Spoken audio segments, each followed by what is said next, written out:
Hey everybody, welcome to Neil Talks. My name's Neil, and it's time to talk The Expanse. I'm freaking out a little bit here, guys, and let me tell you why. I react to these episodes 2 at a time, and last night I reacted to episodes 4 and 5 of season 3 of The Expanse, just as I do any show anytime. And I checked those files this morning, and the file for episode 4 is corrupted, it's unreadable, I can't use it. So I reacted to the episode again with a new apologetic intro, and again it failed.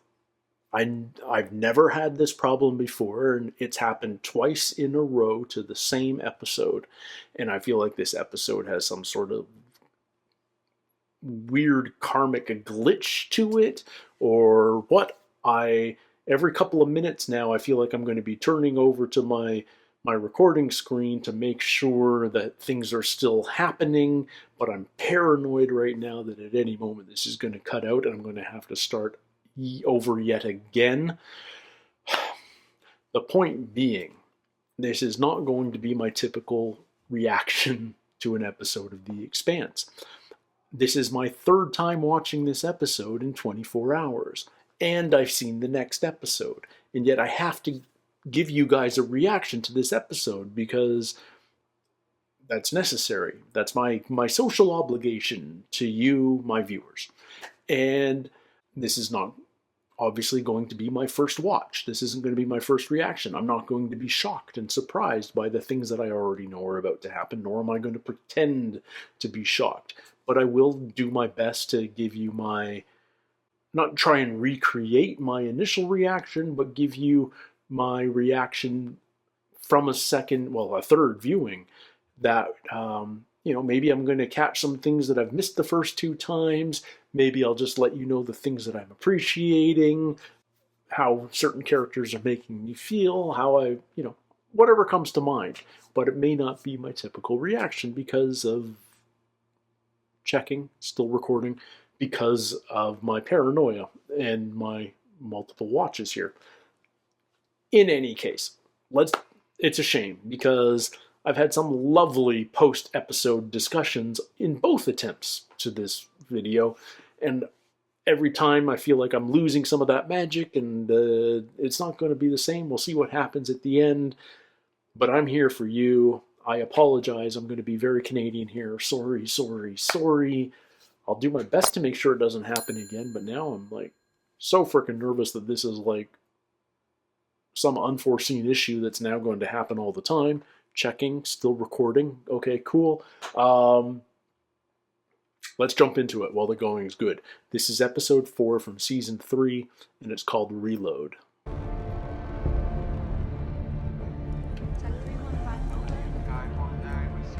In my mind, the Nauvoo would be so much harder to chase down, but I don't know what angle it was being sent to collide with Eros. So are we way out past Saturn, or are we close to the sun here? But it doesn't ultimately matter to me because I love the device that we're about to deploy here. Look at the scale of the Nauvoo, man. That's bonkers. Launch the Jaws.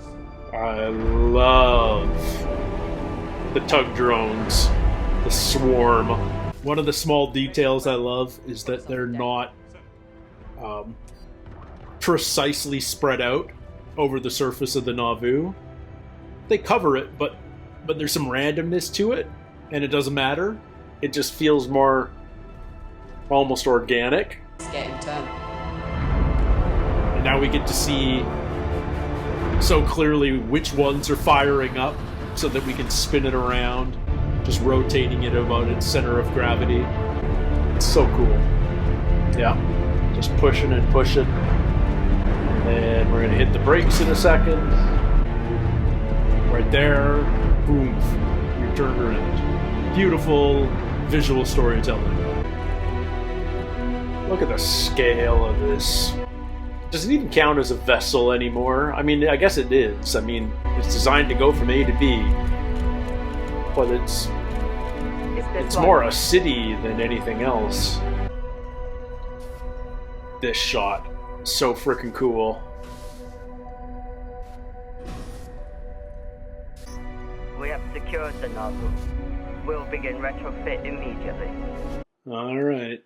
I'm trying to see if there's any parallels between the Mormons and the Belters, but I don't know enough Mormon history to be able to speak to that. We're running on empty. Yeah. By robbing graves. I feel the same way, but what else can we do? Dead people don't need their stuff. I love how practical Amos is. Still doesn't feel good picking over the dead, but I get you've got to do it. Especially if you don't feel you want to go back to Tycho. I don't know how you can stand to wear that thing. It's the skin of my enemy. I guess that makes this the skin of my ex. No communications beyond the ship. Didn't they train you to bend people to your will? I can't even make you do what I want, and you're half my size. I like I'm a these two shooter, together. not a spy. I need that open channel to Souther. But Holden is dead set on staying out of the war. I get the impression he won't be able to ride the fence for long. Let's give him a push. I love the microcosm of the politics on board the Rocinante. Looks like they were taking out the fight early. PDCs weren't even deployed. What's a PDC? We shouldn't hang around here too long. Then let's work fast. Project Caliban is more than just a stable, proto-hybrid super soldier. It is also a state-of-the-art weapons It's an delivery infomercial. system, as the following images show. How did they do Doc, this? I Because thought he we is learned our definitely lessons holding about that. leaving tools unsecured. You watched that enough? Amos, they're manufacturing these things. Twisting humans into monsters on purpose. How could you do that to another person? I think you and I had very different childhoods. Love this shot. Entering through the bullet hole. Sorry, the railgun hole. Does it still count as a bullet if it's like a foot in diameter? I guess we just wait. Hurry up and wait. You know, I'm gonna go and make something nice for everyone when they get... I used to know this fantastic recipe for red kibble. Are you offering to cook? Yeah. I mean, you don't have to. I know I don't. No. What I meant was... What? Don't be too defensive. Really nice. It is very nice. Are there any Expanse recipes kicking around online? I'm curious about red kibble. Amos? I'd like to try Belter food, especially if it's hot and spicy. As long as it doesn't taste like dog food.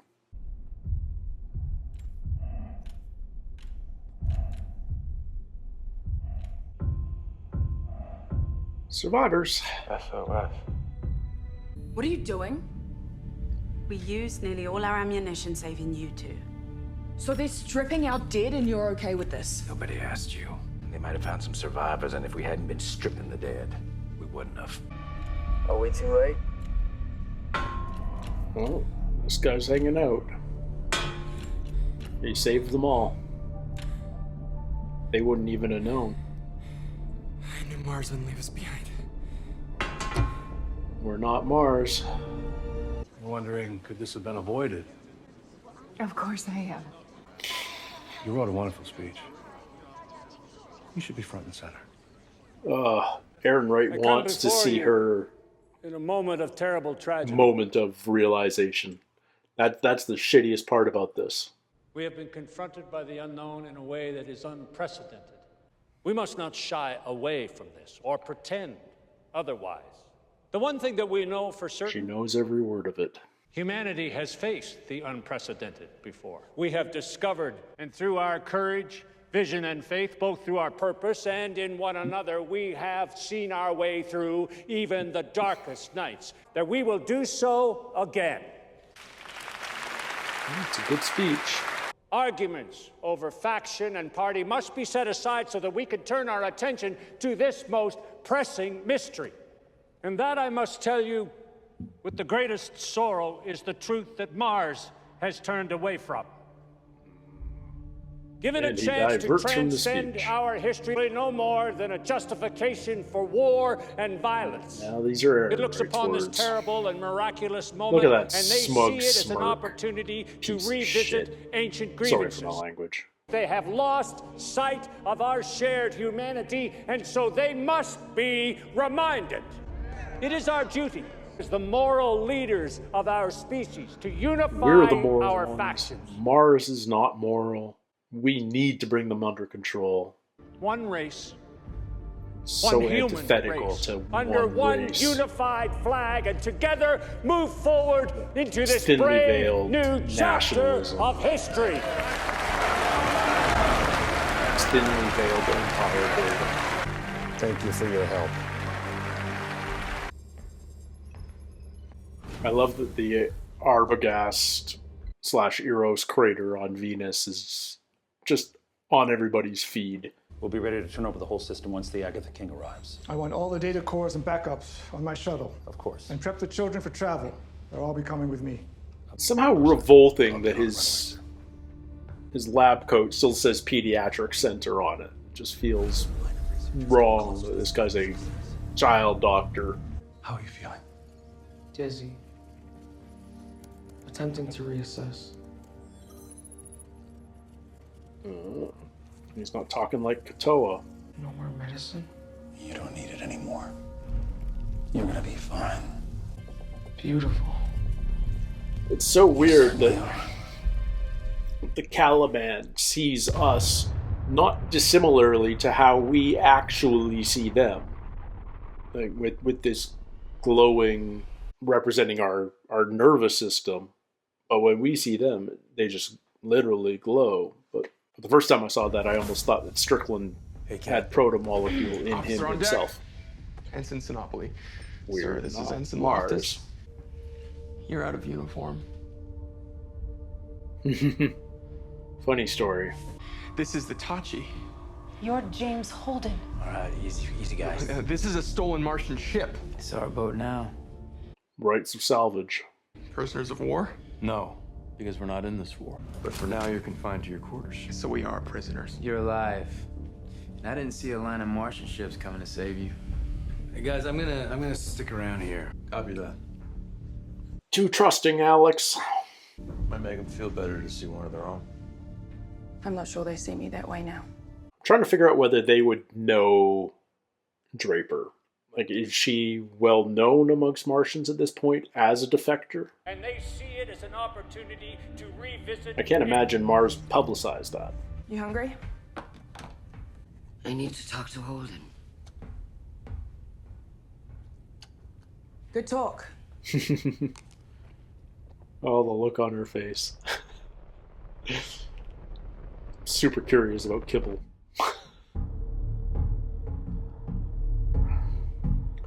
Amos looks like stunned by that particular corpse. I'm not sure why, but yeah, like, that particular sight got to him. Your best bet, ride it out with us, go home after. If Mars loses this war, there might not be a home left to return to. 3 more soldiers, not gonna change that. The ship might. I'm not gonna hide out here while everyone I give a shit about burns back home. At least those other two had the decency not to wear that uniform. Excuse me? No. I earned the right to wear this long before you were ever born, Junior. George, I'm a civilian now. We're at war. No one's a civilian now. Okay, all right, kids, enough's enough. All right, settle down. I said settle down. We're taking the ship. I'm sympathetic to Mars, but not when they act like a bunch of schoolyard bullies like that. I can stop what's happening. You can't stop anything with a broadcast except us breathing. I just saw the UN Secretary General. I saw Deputy Enright speaking through his mouth. And that man is not a fool. With him running this war, it won't end until Earth, Mars, or both are smoking rubble. And you can fix that with a message? We said no. We're not sending any messages out. Why She's does getting Anna? through. Yeah. The distance from Amazonia to Montana is less than what we have traveled since this conversation started. The longer this goes, the more bombs will fall. Please help me stop it. Help me save the world. She knows how to reach Holden. Thank you for being the man your mother knows you are. This is how it starts, you know. This is how you get pulled back Sending a into the war. message. Nothing more. You can't trust her. And I can trust you. I understand what she is. That's the biggest thing about the Holden-Naomi relationship right now, is it's just Holden doesn't understand her, where she's coming from. Alex, can we take a look at the drive balancing real quick? Sorry. Tell the ship that we have access. I can't do that. The captain has the key. Until we get it, just let me know what you need me to do. I can't abandon 2 of my crew. I know you understand that. This is starting to feel a little bit ungrateful. Just a little. She's a hothead.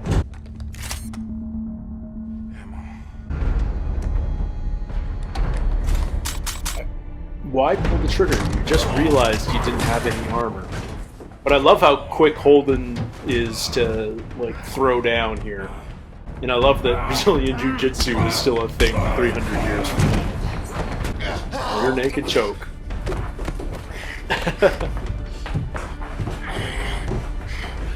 Earthers are stronger than Martians, on average. I can keep them in the airlock if you're worried, but at least I can keep them safe there. Will it get us to Callisto?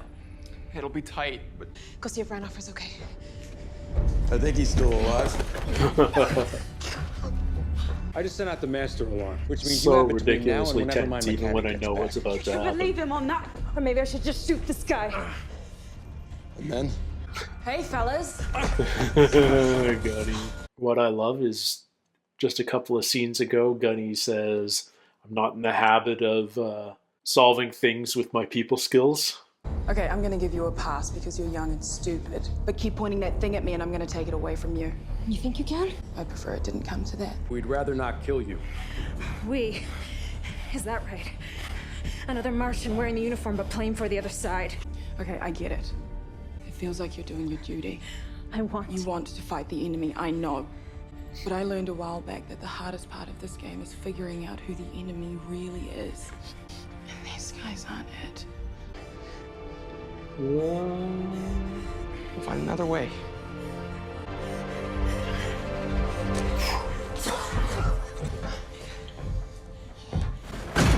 Poor Amos. Shit. Did I miss it? Yeah. Sorry, buddy. Ah, he was so ready.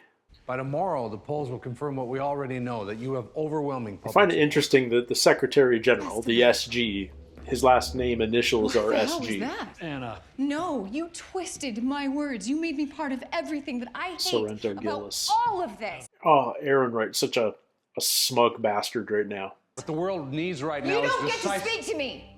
Not ever again. And you didn't need to be his hand puppet. You could have been better than this. You should have been more than this. Calling him a puppet right to his face. I love it. She's not going to get through to him yet, though. But that message is going to be coming from Christian soon. Should be enough to get him back to their fleet. It's nice to be working on something that's easy to repair. So they got some ammo, but they're giving up some water and Something oxygen, presumably.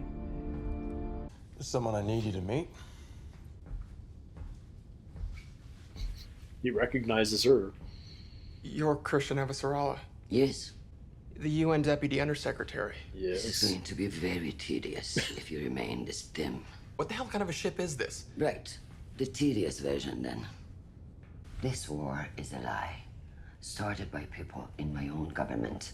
The only way it can be stopped is out here, away from the politicians. Yes, I'm aware of the irony. This is why I left.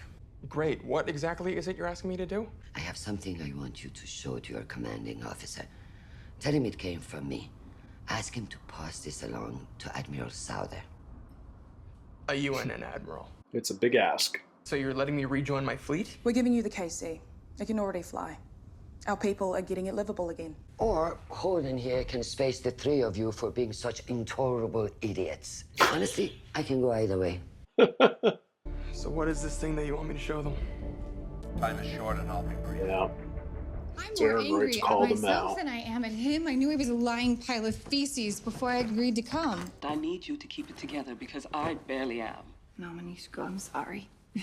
I'm coming home. Right now. I'm glad. If that's the best thing you can be doing right now. I have no idea what the best thing is anymore. How much do we love Elizabeth I Mitchell, haven't eh? changed anything. I just made it worse. That can't be true. You know, if I needed to be humbled, this feels like overkill. Believing that God is humbling you using a solar system-wide war feels ironic at the very least. I love these two. These two are great together. Okay, I love you. I'm coming home. Aw. Of course. Any second now. Yep. Time is short and I'll be brief. I gave the order. And I can give the same order to end your life. I just wanted to say thanks for having my back in there, Gunny.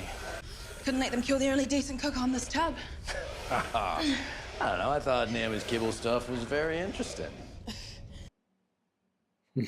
I hope we didn't just kill those 3 kids. Oh no, Naomi knows her shit. She says that boat's safe, it's safe. Let's wage a war on that gut. Get yourself in shape, Alex. You just can't help yourself, can you? Saving everyone. No, he can't. Thank you. Tilting at windmills. But I like that these guys have the barrier between them still. Physically, it's the stairs, but emotionally, it's the trust. No, man. Can I see Katoa? No. You're mean. Oh! I'll handle this. I know the type. I want to talk to Katoa. If he's going home, he can say hi to my dad for me. I have to ask Dr. Strickland. I love, like, right up until now, we basically think Mao might actually have some good in his heart, and maybe he's rethinking everything. You know, he's obviously got some compassion for May. She's a bit of a surrogate daughter for him. He doesn't want these experiments to continue on her. No. Everything's fine. I saw his nurse go in there. But he doesn't know Strickland's been doing additional experiments on Katoa because Katoa's been taken to the proto-molecule so well. Open it. Now. Sir, we were so close. I couldn't in good conscience abandon the test when we were so far along. Human trials are essential. Yeah, and you think that's what they're all shocked about. Limitations require input redundancy. Take her. But Strickland's shocked, too. Dr. Strickland? You shouldn't be. I didn't mean to. Disassembly reveals useful pathways. Brutal. Just dismantled. Not unlike It's all connected. the Arbogast. It's talking to the rest of the proto-molecule blown stations. Yeah. And Mao seeing right the to relevance of this. He's the key to everything. And the same old Mao that we've known for 2+ seasons rears his ugly head. One of the things I love most about this show is how it keeps you guessing. That being said, this isn't a story that's completely unfamiliar to those of us who consume a lot of media. We know our political thrillers. We know our pure political bureaucracy shows, The West Wing, The Wire. We understand our space dramas. We understand our war stories. None of this is foreign to our consumption of story, and yet, if you were to take all the pieces of this story where it stands right now and predict where it's going, I think you'd be wrong. And I'm going beyond the next. I have seen episode 5, but I'm talking a little bit beyond that. Like, Christian passed this message that Aaron Wright sent to Mao. She's passed it on to Anna. with the idea that Anna will take it to the Secretary General, Sorrento Gillis, and that will force the Secretary General to reevaluate what he knows about Aaron Wright, maybe distance Aaron Wright or even fire him, and then start pulling Earth out of the conflict with Mars. That would be the story you expect. And yet, I've watched enough of this show so far to have a strong hunch that that's not how it's going to go down. It's not going to be that easy. There's going to be roadblocks and challenges and counteroffensives that make this a much more difficult task. And we've got this trio of villains is the wrong word, but they're certainly antagonists in Aaron Wright and Mao and Wynn, who's kind of their puppet. But I mean, let's commit. He's the fleet commander of the UNN, so he's in a great position of power himself. I don't think they're easily defeated, and I don't think it's easy to extricate Earth from this war. I think this war might even continue for the duration of the series. I might be wrong. I've just got a vibe that this is the start of a long conflict, not an accidental or illegal war. I feel like it's going to take much more than this one message getting out. We know Christian has sent it to Anna. She's also sent it with the private to his CO to get to Admiral Souther with the Jupiter fleet. I just feel like even if it gets into those hands, it's not going to be enough. It's going to change things, but it's not going to disable the forces that want a long, protracted war. The forces that want to get rich and powerful off of the proto-molecule.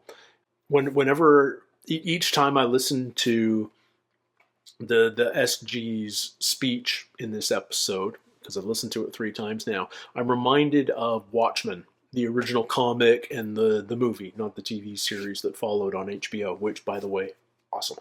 But in that original story, Ozymandias, one of our soups, brilliant man, engineers an alien invasion, for lack of a better word, because the story takes place at the height of the Cold War in the mid 80s, and to take Earth away from being on the precipice of midnight on the doomsday clock. He thinks the best way to do that is by engineering an alien invasion so that Earth's superpowers will be forced to unite against a common foe. And that's what should be happening in the system of the Expanse right now. Earth and Mars and the Belt should unite to better understand and, if necessary, fight the proto-molecule. But first understand it, know what its intentions are, know why it's here, and once that's understood, then either deal with this mystery, this threat. But instead, the SG, who's essentially a bobblehead for Aaron Wright, a puppet, as Anna calls him, is using the start of that argument to drum up support for a continued and accelerated war against Mars, because Mars isn't cooperating and we need to get them under control so that we can turn our attention towards the proto-molecule. But we know that quick wars are never as quick as they think as they ought to be. They're always more expensive, more time-consuming. We sacrifice more lives to them. But it's all Mars's fault that we can't focus on the proto-molecule right now, so we have to wipe Mars out, or at least get them back under control. They can't be independent. They have to be a colony again. They have to be ours, because Earth comes first. It's aggravating, it's annoying, but that's what we're up against. I love that in this story, the macro situation of the system at large with these multiple factions, but also different viewpoints within these factions. You know, we have hawks and doves amongst Earthers. We've got the same in Mars. We've got different factions within the Belter community, whether it's the extremist OPA led by Dawes or the more moderates led by Fred Johnson. Tons of different perspectives. No one faction is right or wrong, but there are definitely good and evil people on the show. And I mean, I think it's really hard to say at this point that Aaron Wright and Mao, well, they certainly have spelled out motivations. You really have to question the validity of those motivations, and they're primarily being driven by greed and power, it would seem. They may be couching those motivations with more politically acceptable rhetoric, but ultimately it boils down to greed and power. Yeah. I would love if we kept this entire crew of the Rocinante together for the duration. I have a very hard time believing that Chrisjen will remain on board. Space isn't for her. She doesn't like it. When she gets a chance to go back to Earth, she'll take it. And frankly, she does her best work in the halls of the UN in New York. But it's been a lot of fun seeing her with our crew. She knows how to... Manipulate's got such negative connotations, but frankly, whenever we're in conversation with anybody, we're trying to manipulate them to some degree with our words. We're trying to steer their emotional state as to our ends. Now that may be benevolent or malevolent, but Chrisjen knows her power with the spoken word. She knows how to manipulate people, and thank goodness she's got good intentions, because she managed to persuade Holden to get her message out. And it'll be very interesting to see what Anna ends up doing with that message. I'm super curious to dive into that. I hope this reaction was cool for you guys. I know it wasn't my first time watching because of those technical issues I told you about at the beginning, but thank you for sitting through it. I hope it was an all right reaction despite that flaw, and I really cross my fingers that it's not going to be a problem again, because it's been a pain in my side all day as well. Nevertheless, thank you so much for spending a little bit of time with me here today on Neil Talks. It means the world to me. Don't forget to like and subscribe if you haven't already. I love to read your comments in the section down below. And until next time, everybody, take care, stay healthy, we'll see you soon. Cheers.